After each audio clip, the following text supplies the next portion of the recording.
세계에서 사랑받는 일본 문화. 우리도 한국처럼 국가에서 지원하고 밀어주면 반드시 세계 정복을 할 수 있다고 생각해요. 최근 일본 방송을 보면 한국 문화가 어디까지 침투해 있는지 놀랍다는 일본 내 한국인들의 반응이 정말 많은데요. 과거 겨울연가가 히트했던 때와는 달리 젊은 층인 10대, 20대 중심으로 한류가 엄청나게 퍼졌다는 점이 관계자들 사이에서는 가장 독특하다고 보고 있다고 합니다. K-팝, 한국 드라마에 이어 영화까지 인기를 끌며 10대들 사이에서는 한국 여행 수요까지 늘어났다고 하네요. 한국 문화가 일상 속에 깊이 파고들어 가장 인기 있는 제2외국어 수업이 한국어가 된 것은 물론 수험생이 되기 전 추억 여행으로 또 졸업 기념 여행으로 한국 여행을 가는 것이 유행이 되었다는데요. 예전에는 중년 여성들 사이에서만 유행하는 조금은 특이해 보이는 사회현상으로 바라보았다면 지금은 SNS의 인플루언서들과 10대, 20대들이 자발적으로 K 콘텐츠를 소비하고 또 이를 위해 한국어를 배우다 보니 일본에서는 K만 붙이면 돈이 된다며 한국과는 전혀 관련이 없는 일본 회사들도 패키지에 한국어를 넣어 출시할 정도라고 하니 20여 년 전과 비교하면 정말 문화적 격변이 일어났다고 해도 과언이 아니죠. 하지만 이런 한국 문화의 유행을 달갑지 못한 시선으로 바라보고 있는 사람들이 있습니다. 아무래도 K 콘텐츠에 밀려 힘을 쓰고 있지 못하는 일본 방송국 관계자들인데요. 오늘은 이와 관련해서 일본 방송국 PD의 사연을 소개해보려고 합니다. 어떤 시각으로 한류를 바라보고 있을지 오늘의 사연 시작합니다. 안녕하세요. 저는 일본 F방송국의 PD로 일하고 있는 평범한 일본 사람입니다. 제가 오늘은 아주 솔직한 이야기를 해보고 싶어서 이렇게 글을 쓰는 만큼 모든 개인정보를 다 오픈하지 못하는 점을 이해해 주셨으면 합니다. 오늘 이야기를 해볼 주제는 한국이에요. 한국의 무엇이 아니라 한국 그 자체인 이유는 사실 지금 일본 전체가 한국으로 전부 잠식당하고 있다고 무방해서 한국에 무엇이 인기가 있습니다. 라고 이야기하기에는 솔직히 좀 무리여서입니다. 사실 일본에서 콘텐츠를 만들어내는 입장에서 이런 한국의 인기가 솔직히 달갑지는 않습니다. 왜 한국의 것은 그렇게들 좋아하는지 요새 10대, 20대들이 좀 원망스럽기도 했고요. 자국의 콘텐츠를 이렇게 외면하다니 요새 젊은 친구들이 참 이해가 가지 않아 라는 생각을 했던 것도 사실입니다. 한류는 아주 치밀하게 국가에서 지원하며 국책사업으로 지원해서 만들어낸 성과인데 일본 정부는 이런 문화 콘텐츠 사업에 신경을 쓰지 않아 자꾸 밀린다는 생각도 정말 여러 번 했고요.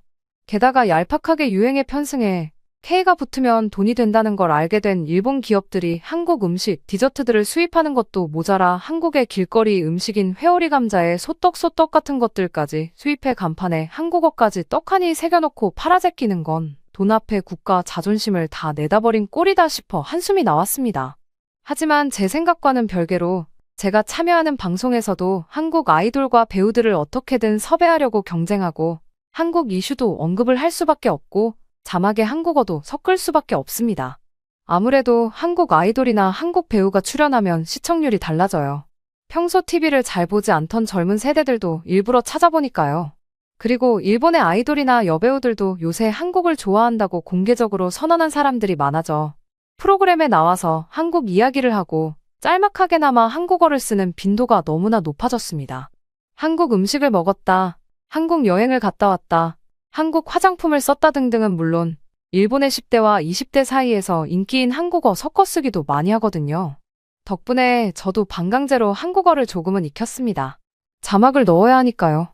진짜? 정말? 좋아해, 사랑해, 안녕하세요 정도의 말은 이제 익숙하죠.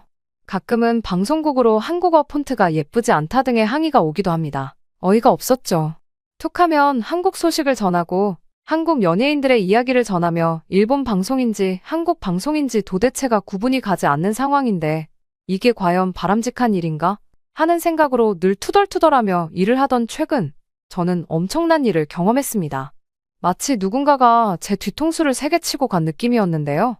한편으로는 크게 배우기도 한 일이었습니다. 제 선배가 담당인 프로에 정말 유명한 일본의 배우가 출연했거든요. 혹시 카쿠 켄토라고 아시나요? 얼마 전 넷플릭스에서 오리지널 일본 드라마로 꽤 인기를 끈 닌자의 집이라는 드라마가 있었는데요. 그 드라마의 극본과 주연을 담당한 배우입니다. 넷플릭스 비영어권 주간 순위에서 한 번이긴 하지만 1위를 차지한 적이 있고 뒤로 갈수록 점점 떨어지긴 했지만 전체 순위에서도 최고 5위까지 갔던 터라 일본 방송 관계자들 사이에서도 꽤 화제였는데요. 아무래도 일본 배우가 일본 오리지널로 기획해서 전 세계인이 보는 넷플릭스에서 유의미한 성공을 거둔 것이니만큼 저도 방송 녹화를 함께 봤습니다. 일본 문화를 전 세계인에게 알리는 법을 배워서 저도 그런 프로그램을 만드는 것이 꿈이니만큼 지금 카쿠 켄토상의 성공은 제게 그 무엇보다 동기부여가 되는 일이었습니다. 이날 카쿠 켄토상과 함께 그의 절친한 동료 스즈키 료헤이라는 배우 역시도 게스트로 참여했는데요. 일본 아카데미에서 나무조연상, 주연상을 차례로 수상한 실력파 배우인 만큼 이런 실력 있는 배우들의 시선도 궁금했고요. 스즈키상이 카토군의 성과를 칭찬하며 일본 배우들이 점점 세계에 뒤처지고 있다는 위기감을 느끼고 있다고 하더군요. 그리고 자신이 생각한 기획을 넷플릭스로 가져가 세계적으로 히트를 쳤다는 점에서 정말 대단하다고 했고요. 여기까지는 이해가 갔습니다. 아무래도 넷플릭스 때문에 한국 컨텐츠를 접하기 쉬워진 것도 한류가 이렇게 퍼지는데 한몫했다고 생각하니까요. 일본 컨텐츠는 그에 비해 많이 제작이 되지도 않았고 일본 드라마나 영화가 세계로 나갈 수 있도록 정부 지원도 전무했으니 배우들 입장에서도 세계에 뒤처지고 있다는 생각을 충분히 할 수 있겠다 싶었습니다. 그런데 이에 이어 일본에서는 국내에서만 먹힐 내수용 작품만 만들고 있었다며 한국에 20년 정도 뒤처져 있다고 하는 것이 아니겠어요? 한때 일본이 아시아의 문화를 선도했던 적도 있는데 잠깐 한국 문화가 인기를 끈다고 해도 그렇지 어떻게 우리가 20년이나 뒤처져 있다는 말을 하지? 충격적인 발언이었습니다. 더 충격은 그 말을 듣고 있던 일본의 국민 아이돌 니노미야 군이 동감을 하면서 니노군의 주위에서도 다들 우리가 한국에 20년 뒤처졌다고 한다며 맞장구를 친 거예요. 일본에서 스맙 다음으로 국민적인 인기를 얻은 장수 아이돌 아라시는 세계 진출을 선언했던 그룹이기도 한데요. 세계 진출 기념 인터뷰에서 K-팝의 뿌리는 자니스에 있다고 당당하게 인터뷰했던 모습이 그리 오래되지 않았는데 저렇게 인정해버리는 모습은 제게 엄청난 쇼크를 안겨주기에 충분했습니다. 그러니까 한국이라면 BTS가 쇼프로에서 우리는 일본보다 20년 정도 뒤처져 있어요. 라고 말한 꼴이거든요. 이날 방송은 한국은 20년 전부터 준비한 성과가 이제서야 빛을 발하는 거라며 우리가 노력해서 이러한 차이를 되돌려야 한다, 더 노력해야 한다는 건설적인 이야기로 끝났지만 제 머릿속에는 폭풍우가 몰아치는 느낌이었습니다. 저렇게 일본에서 첫손에 꼽히는 아이돌과 배우들이 모두 한마디로 인정을 해버린 것만 해도 심장이 툭 떨어지는 느낌이었는데 세계 진출에 선봉에 서야 하는 사람들이 20년이나 뒤처졌다며 구체적으로 이야기를 해버리니 한국이 너무나 멀게 느껴졌죠. 일본 문화는 어째서 세계인에게 사랑받지 못하지? 일본 문화가 왜 이렇게 뒤처졌을까? 한국처럼 국가 지원 없이도 일본 컨텐츠를 알릴 수 있는 방법은 정말 없는 걸까? 저는 이날의 충격에서 헤어나오지 못하고 한동안 우울하기도 하고 자존심도 상했습니다. 그런 와중에 제가 기획 코너로 일본 10대의 문화를 알아보는 내용을 다루게 되었어요. 어떤 주제를 다뤄야 할까 고민을 하다가 중학생 조카를 만났는데 이제는 한국어와 일본어를 결합해서 새로운 말을 만드는 게 친구들 사이에서 유행이라는 겁니다. 한국어를 배우는 것까지야 뭐 제2외국어니까 그렇다 치는데 둘을 합쳐서 신조어를 만든다니? 그게 뭐냐고 물어보니까 좀 황당하던데요. 한국어 진짜와 일본어로 맛있다는 뜻의 우마이를 합쳐서 진짜 우마이라고 말하거나 한국어 맵다와 일본어로 조금이라는 뜻의 조토를 합쳐서 조토 맵다라고 말한다는 거예요. 아, 맵다는 완벽히 발음할 수가 없으니 맵푸타로 발음할 수밖에 없지만요. 어린애들은 참 의미 없고 이상한 일들을 재밌다고 하네. 하고 넘어갔는데 어느 날 라멘 가게 앞을 지나치다가 제 두 눈을 의심했습니다. 밖에 내놓은 간판에 신메뉴 출시? 라고 쓰면서 진짜 우마이, 조토 맵다를 써놓은 거예요. 가게 간판이면 누구나 보고 이해할 수 있게 써놔야 홍보 효과가 있을 텐데 대체 이게 무슨 일이지? 정말 의아했습니다. 한편으로는 확인을 해보고 싶은 마음이 들었죠. 이 라멘 가게는 도쿄와 오사카를 비롯해서 지점이 20개가 넘거든요. 이 정도 규모의 가게라면 홍보를 아무렇게나 하지 않을 텐데 이렇게 한국어를 굳이 섞은 멘트를 홍보 문구로 가져다 쓴 이유가 궁금했죠. 촬영 핑계로 전화를 해봤는데요. 라멘 가게의 홍보 담당자 말이 제 말문을 막히게 했습니다. 왜 한국어를 섞은 멘트를 바깥 간판에 두었는지 정말 효과가 있었냐는 제 질문에 우선 엄청 웃더군요. PD님, 홍보팀에서는 사람들의 주목을 이끌고 매출을 올리는 것이 목표잖아요? 우리는 젊은 층이 많이 다니는 곳에 매장을 내는데 요새 일본, 특히 젊은 여성들 사이에선 한국이 세련된 곳, 유행이 만들어지는 곳 등의 이미지로 각인되어서 한국 문화를 소비하는 것이 멋쟁이 문화예요. SNS에 올리고 싶은 라멘 가게, 젊은 사람들이 가보고 싶은 라멘 가게 이미지를 주려면 당연히 한국어를 섞어서 쓰는 젊은이들의 유행을 맞춰갈 수밖에 없죠. 방송국에 계시면 이런 흐름은 제일 먼저 느끼지 않으시나요? 할 말이 없어 어버버하다가 전화를 끊고 저는 얼굴을 감싸쥐었습니다. 이런 이야기까지 듣다니 정말 최악이다 싶어 선배와 술을 마시기로 했어요. 제가 방송국 안에서 가장 의지하는 선배라 이런 복잡한 속내를 편하게 털어놓을 수 있는 유일한 사람이기도 하죠. 고민이 있다는 제 말에 한달음에 달려온 선배에게 솔직하게 제 이야기를 했더니 첫마디는 받아들이고 배울 건 배워야 한다고 외면해서 될 일이 아니라고 냉정하게 잘라 이야기하더군요. 너 우리 와이프가 임신한 건 알지? 요새 한국 드라마만 주야장천 보고 있어. 자막 없이 보고 싶다고 노래를 부르더니 얼마 전부터 한국어 공부도 시작하더라. 취미 겸 태교로 한국어 공부를 삼았는데 너무 재밌어해. 웃긴 건 뭔지 알아? 우리 와이프가 가는 임산부 요가 클래스 사람들이 모두 한국 드라마 보며 태교한다. 스쳐 지나가는 흐름이라기에는 너무 퍼졌고 너무 깊숙하게 들어왔어. 그럼 좋은 걸 벤치마킹해서 우리의 장점을 결합할 생각을 해야지. 왜 한국의 것들이 인기가 있지? 왜 일본 사람들이 일본 것을 좋아하지 않는 거야? 라고 말할 시간에 한국의 것들이 세계에서 왜 인기를 얻는지 분석해보는 것이 우선 아닐까? 나도 솔직히 넷플릭스에서 매번 한국 드라마가 1위를 차지하는 걸 보면 질투가 나는데 그래도 인정하고 배우는 게 역시 좋은 자세라고 생각해. 부끄러움이 물밀듯이 밀려오더군요. 제가 너무 꽉 막힌 사람이었구나 하는 생각도 들었고요. 아니, 사실은 다 알고 있었는데 애써 외면한 것이 맞겠죠. 일본은 2000년대 초반과 비슷한 포맷, 비슷한 느낌의 프로그램과 드라마를 만들면서 우리는 원래 이런 걸 좋아해에 갇혀 변화를 거의 주지 않았으니까요. 선배의 말을 들으며 전통도 좋지만 이렇게 세계화 시대에 너무 전통만 고수하는 것은 좋지 않은 시기라고 인정할 수밖에 없었습니다. 그리고 일본 사람들이 실력도 더 키워야 하는 것이 맞고요. 사실 한국 연예인들은 날이 가면 갈수록 외모도 실력도 좋아져 세계 기준에 부합하는 수준으로 올라와 일본 배우들이 한국에 대한 호감 여부와는 별개로 한국 배우들은 연기를 정말 잘해서 감정 표현 등을 보며 공부를 하면 도움이 많이 된다. 라고 종종 말을 하고 다닙니다.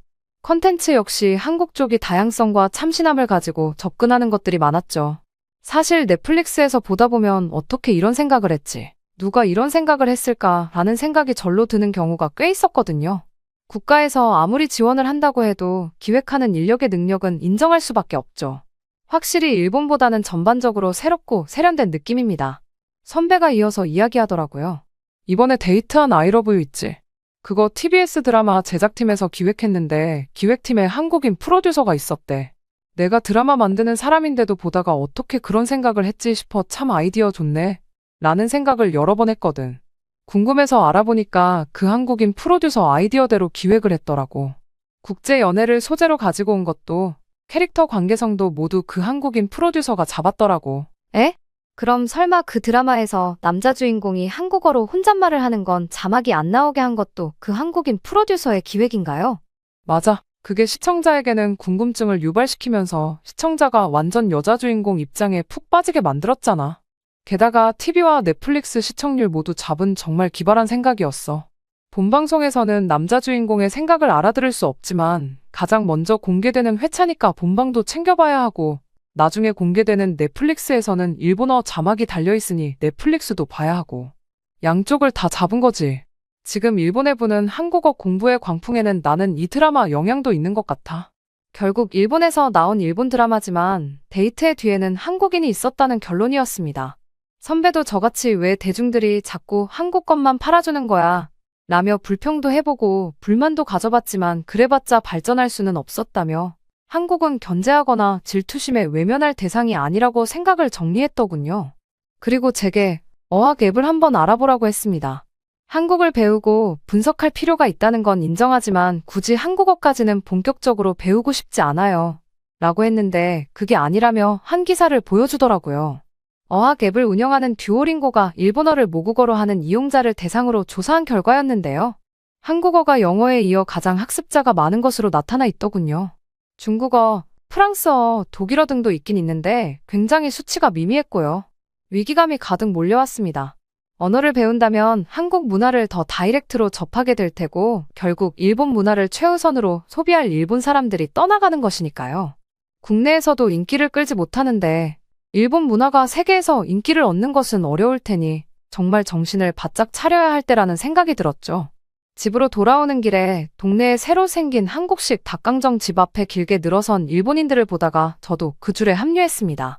한국식 치킨을 이제 꽤나 쉽게 발견할 수 있는 일본이지만 예전에 제 후배가 한국 치킨이 별로 맛이 없다며 역시 치킨은 KFC 치킨이 최고인데 왜 한국 치킨을 사 먹는지 모르겠다는 말을 한 걸 듣고 이후로 한 번도 먹어본 적이 없었거든요.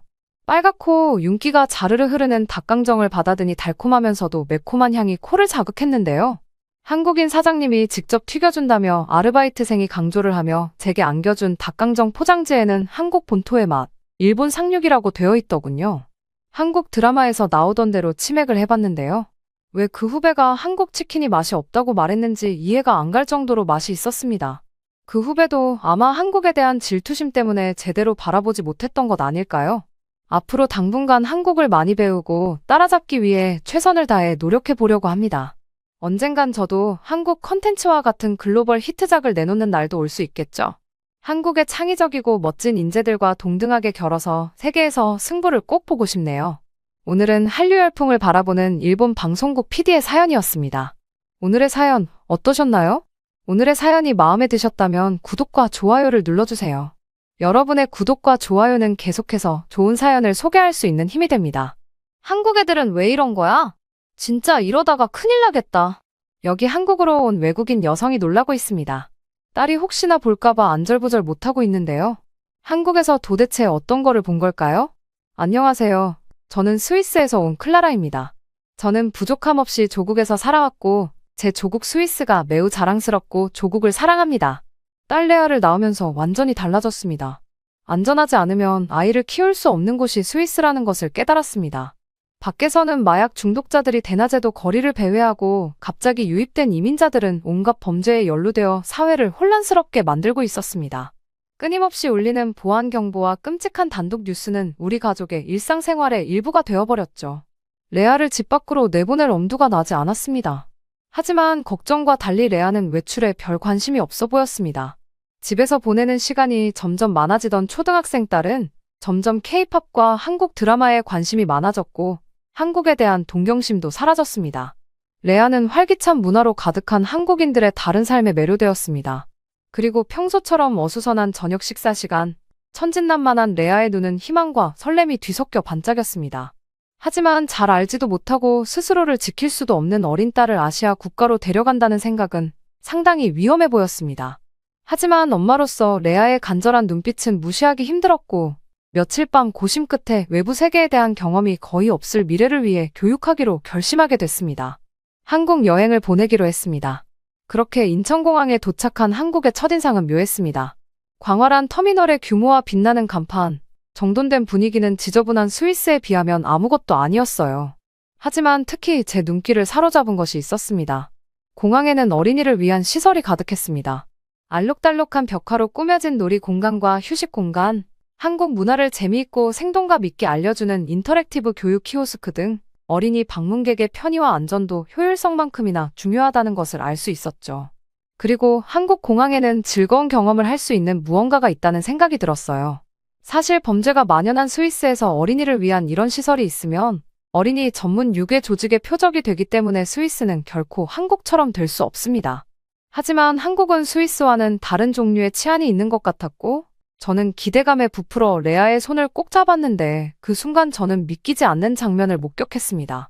공항의 시끄러운 소음 속에서 여러 언어로 된 표지판과 어린이와 노약자를 위한 스마트워치 무료 대여 안내 방송이 제 눈길을 사로잡았습니다. 도대체 어떤 나라에서 스마트워치를 무료로 대여해주는 걸까? 이 시스템은 제 호기심을 자극하기에 충분했고 곧바로 유창한 영어로 서비스를 설명하는 친절한 직원을 카운터에서 맞이할 수 있었습니다. 스마트워치는 교통약자를 돌보는 동안 여행을 계속해야 하는 보호자 관광객을 돕기 위해 마련된 한국 고유의 대리 프로그램 일환으로 제공되는 것이었죠. 놀랍게도 삼성 브랜드의 국민 스마트워치는 항공편 업데이트, 탑승구 변경, 탑승 시간 등의 알림을 보낼 수 있었어요. 또한 스마트워치에는 착용자의 위치를 알려주는 GPS가 탑재되어 있었어요. 이는 지나치게 에너지 넘치는 레아를 관리하는 데 매우 유용한 도구가 될 것입니다. 결국 복잡한 절차 없이 스마트워치를 무료로 빌릴 수 있었습니다. 스마트워치가 한국 기술로 만들어졌다는 사실에 놀랐습니다. 세련된 기기 덕분에 여정 및 기타 정보에 대한 업데이트를 빠르게 받을 수 있었습니다. 레아는 공항 테마의 대화형 게임도 플레이했습니다. 스마트워치를 이용해 몇 가지 한국어 단어를 배우는 것을 즐겼고 결국 다른 한국어 단어도 말할 수 있었어요. 한국의 현재 기술 수준은 사용자가 매 순간을 낭비하지 않고 소중하게 사용할 수 있도록 도와주는 것 같았습니다. 스마트워치 대여 서비스는 안정과 효율성을 중시하는 사회를 단순하지만 강력하게 반영하는 것 같았고 제 가족이 타국에서 환영받고 돌봄을 받는다는 느낌을 받게 해주었어요. 그렇게 미리 계획한 목적지인 인사동으로 향했고 첫 발걸음부터 다른 한국에 감탄했습니다. 전통문화와 공예로 유명한 인사동에서 나들이는 레아라는 작은 전통 카페를 발견하고 눈을 떼지 못했습니다. 화랑과 도자기 가게 사이에 자리 잡은 고풍스러운 카페는 진부한 유럽식 카페와는 확실히 거리가 멀었습니다. 카페 입구부터 은은한 음악이 흘러나오고 허브차의 진한 향이 풍기는 등 따뜻하고 포근한 분위기가 느껴졌어요.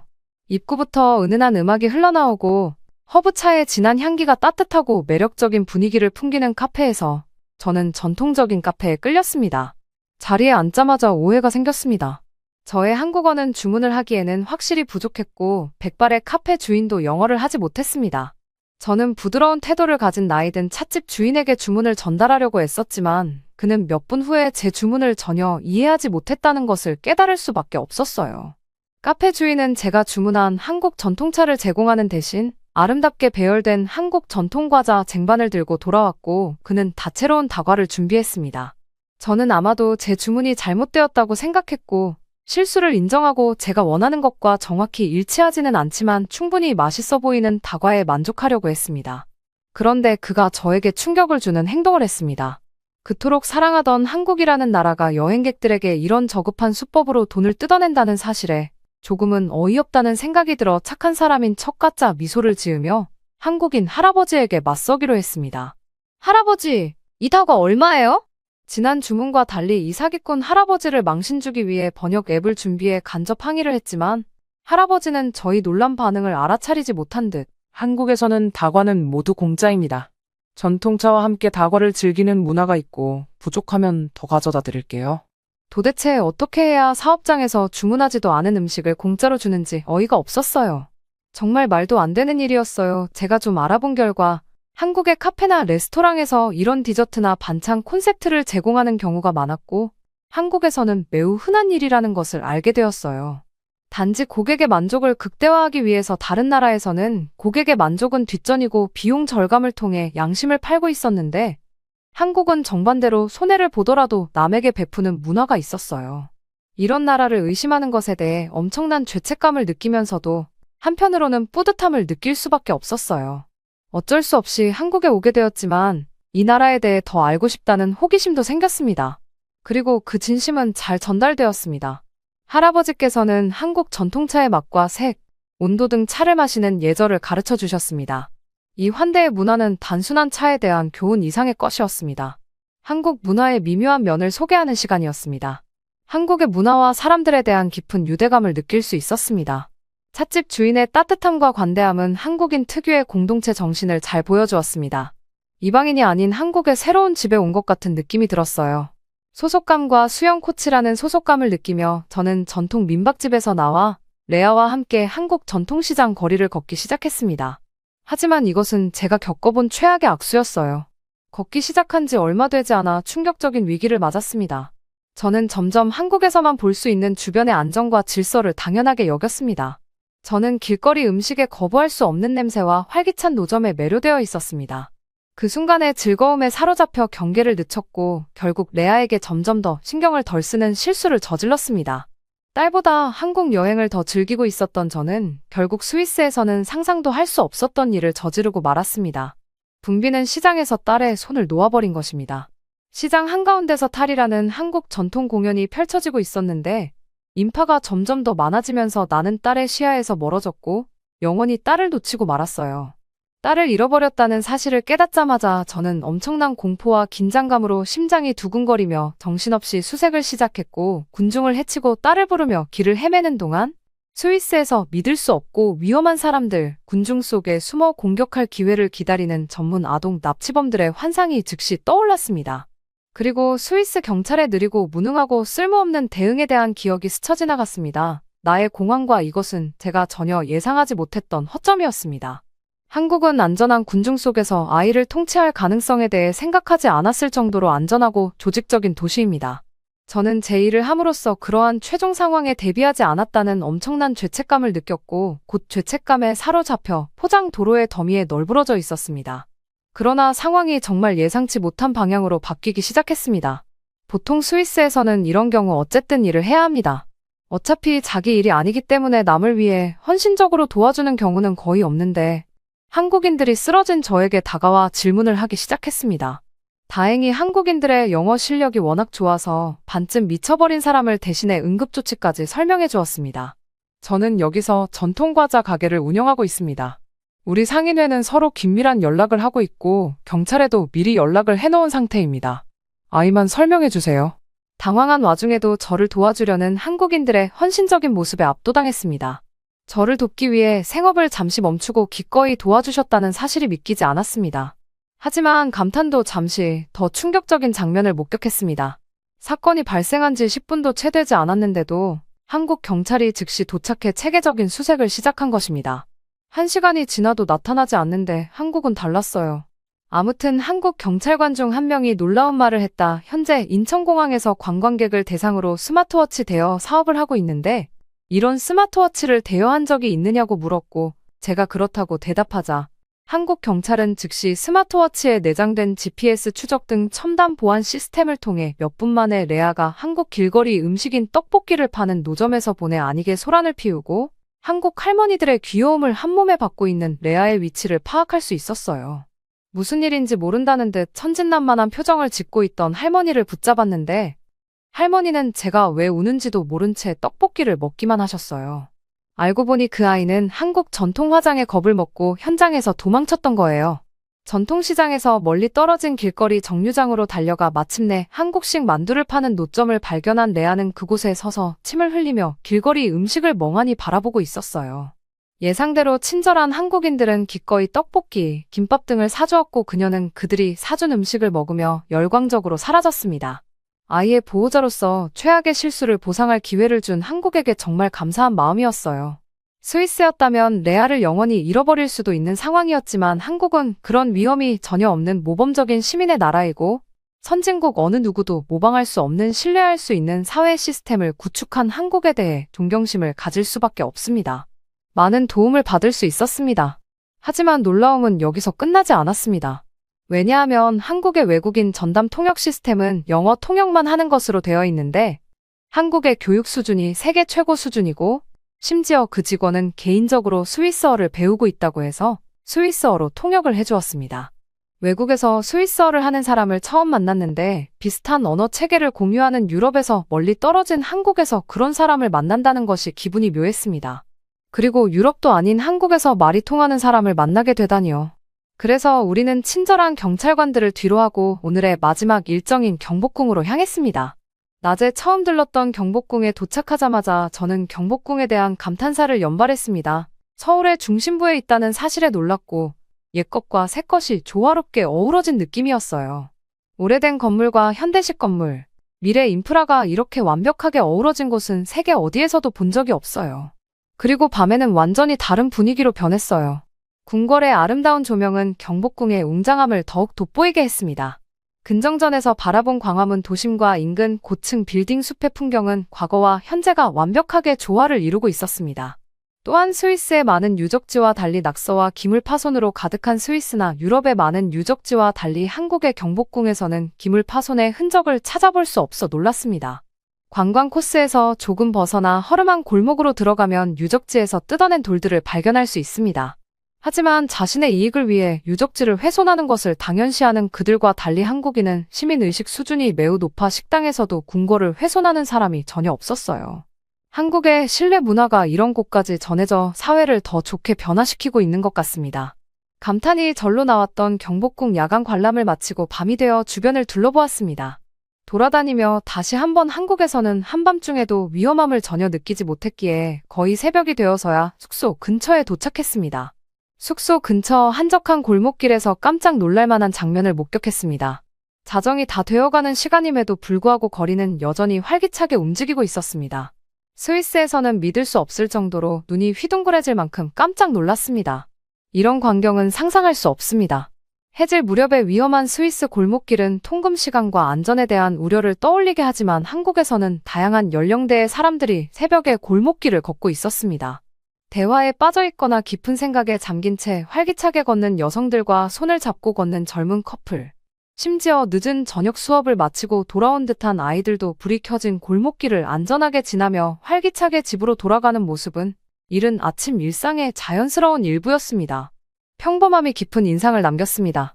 스위스에서도 공공장소, 특히 어두운 곳에서 이어폰을 착용하는 것은 무모한 행동으로 여겨지며 이어폰 착용으로 감각이 둔해진 사람들을 대상으로 범죄가 발생하기도 하지만 한국에서는 여성과 아이들이 무선 이어폰을 낀 채 새벽 골목길을 무방비 상태로 걷고 있었고, 심지어 고급 무선 이어폰을 바지 주머니에 집어넣고 다니는 학생들도 있었다. 말 그대로 개인의 자유와 공공의 신뢰를 상징하는 환경이었습니다.